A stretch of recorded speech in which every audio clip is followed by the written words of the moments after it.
Hello, Mr. Mesley. Thanks ever so much for having us round today. Obviously, I know you've recently purchased a BMW iX, having come from BMW X5, and just really keen to understand from an owner's perspective exactly what it's like to live with and how it compares to the X5, obviously being a conventional ICE car.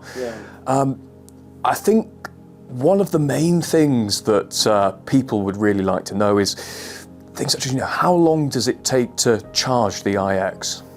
Well, we have a domestic on-the-wall charger that we had fitted, and we tend to charge overnight, so it's not a fast charger like a Tesla charger, but it tends to take 6 or 7 hours overnight. Yes. So we don't notice that it doesn't impinge on the use of the vehicle at all. So.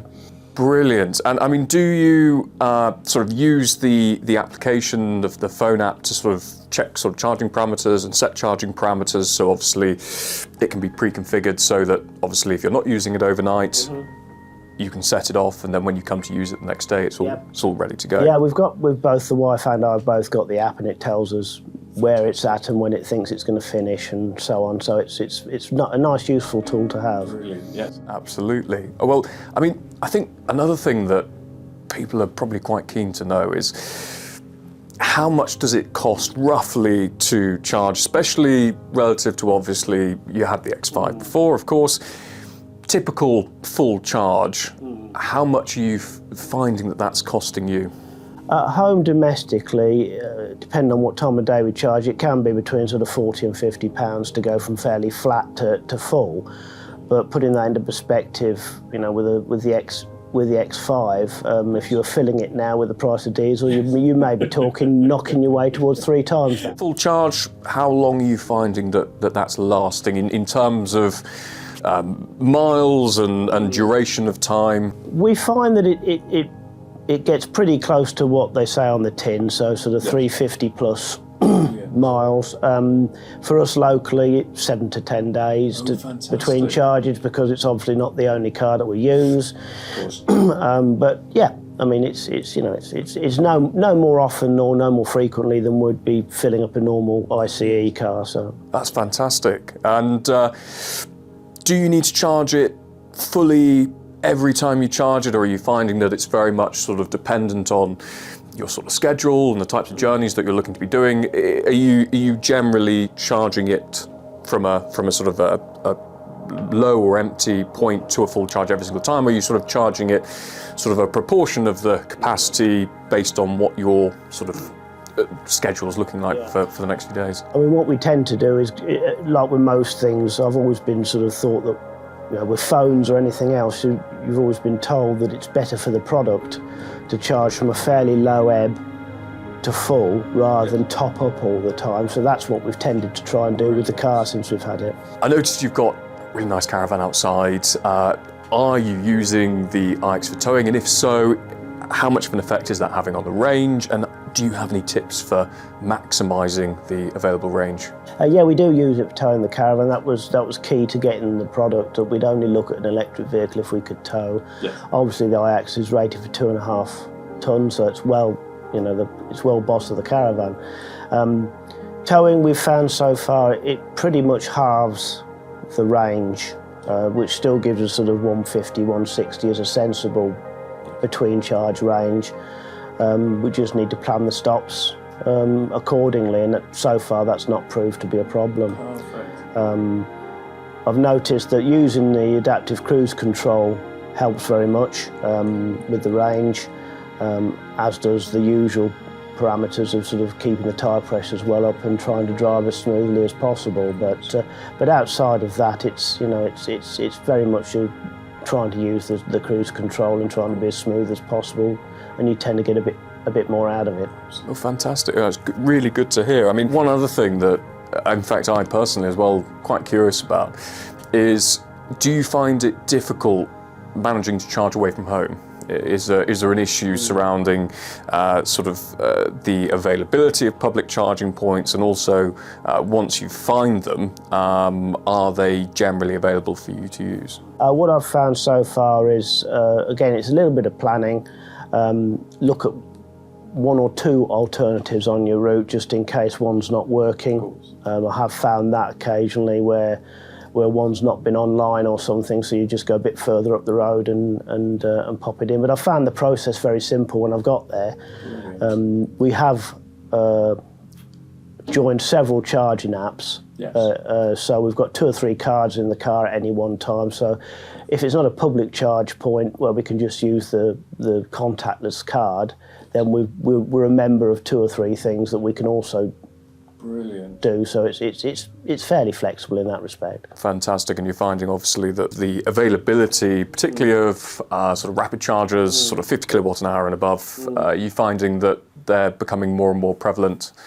Yes, they are, and the fact that Tesla are now releasing their chargers Europe-wide for other manufacturers to use has obviously given a huge boost to the options that everybody now has. Fantastic. No, brilliant to hear. I mean, in terms of, and I think obviously at the moment we're in a British summer, we've had the odd sort of reasonably warm spell. Are you finding things such as air conditioning are having a huge effect on range? And I appreciate obviously you haven't owned the vehicle through winter yet, but we've obviously had the odd sort of slightly cooler spell. Is how you use the climate control having a sort of significant effect on the available electrical range in any way? I would say it maybe drops a little bit off, but not appreciably.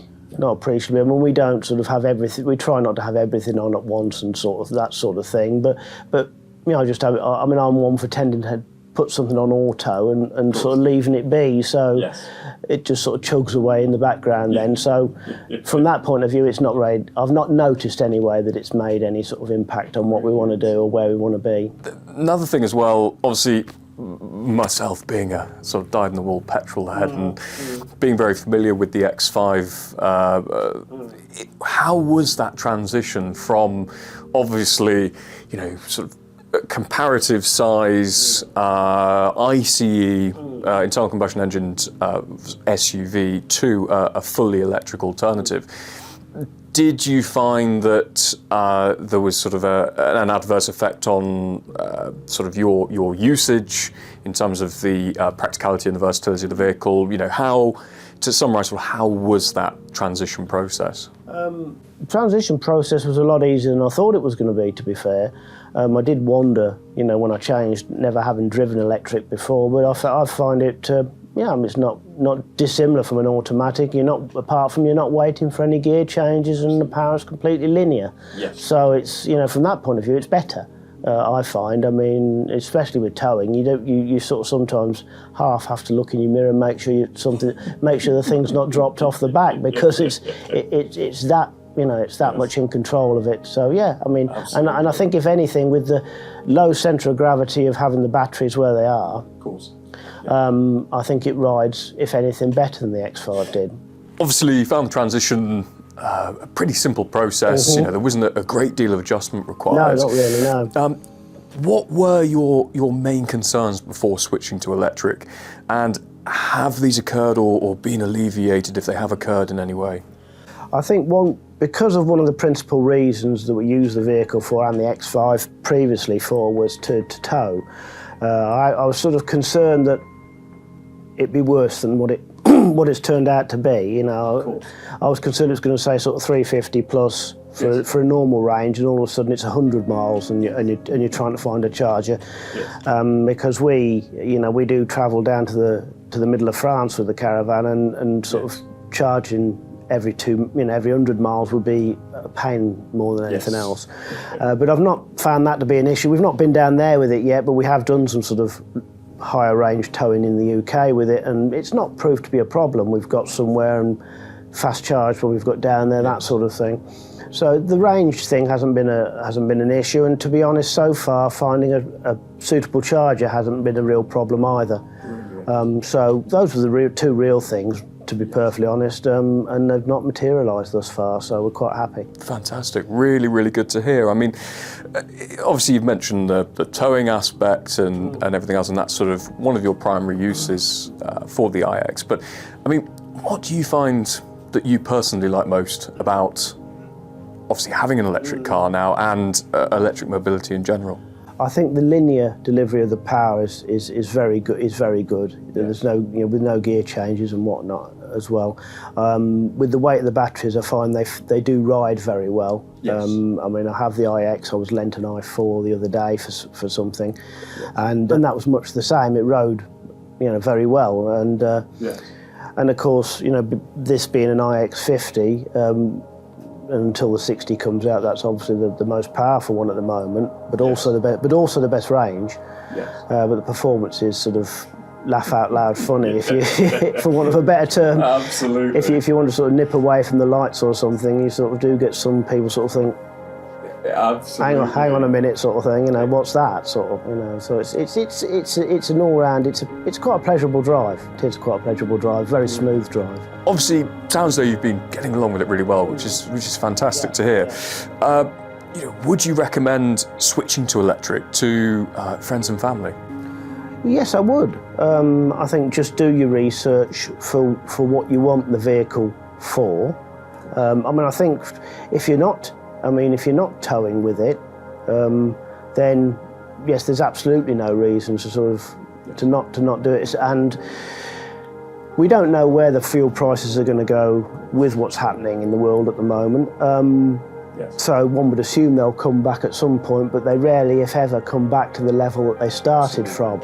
So the more that the fuel price heads north, the more sense, even with increased electric costs at home, the more sense a vehicle like the iX makes for people. From a practical point of view, there's no problem with boot space on them. There's no, there's no transmission tunnel, so the middle seat, if you're a family person, is genuinely usable because you've got a flat floor. I can't really see a reason why somebody wouldn't consider it as part of their car purchase, irrespective of what the government plan is for production and sale of new combustion engine vehicles, which is obviously another consideration that people have, depending on how quickly or how frequently they change their vehicles. What advice would you give to somebody switching from a combustion engine to electric, having obviously made the switch yourself? I would say simply do your homework as to what you want the vehicle for. Don't be put off by thoughts of range in the winter, because we don't tend to get really heavy winters in this country. So the sort of scare stories of your sort of mileage cutting in half just because there's a bit of frost on the ground, I don't think will materialise anymore. And obviously battery technology will continue to improve, so the impact on range for towing or heavy loads will lessen as time goes on. So I would just say make sure the vehicle's fit for what your family need it for, in terms of size and etc., and just go for it, because I've not found an issue with it. I mean, I would have been, like a lot of petrol heads, a big sceptic not so long ago, but to be honest, I'm not anymore. Really, really brilliant to hear, and I'm just incredibly pleased that obviously the transition has gone really well, and that you're finding that the iX is, as easy to live with, albeit, obviously a slight change in terms of routine, but still a very practical and versatile car. Yeah, that's all it is. It's just a slight change in routine. Absolutely. Pretty much all it is, really. Fantastic. Honestly, Mr. Spenceley, thank you so much for inviting us round and talking to us about your iX, and we just wish you many happy miles with it, and sure. many great caravan trips as well. I'm sure we'll enjoy it. Thanks so much. Thank you.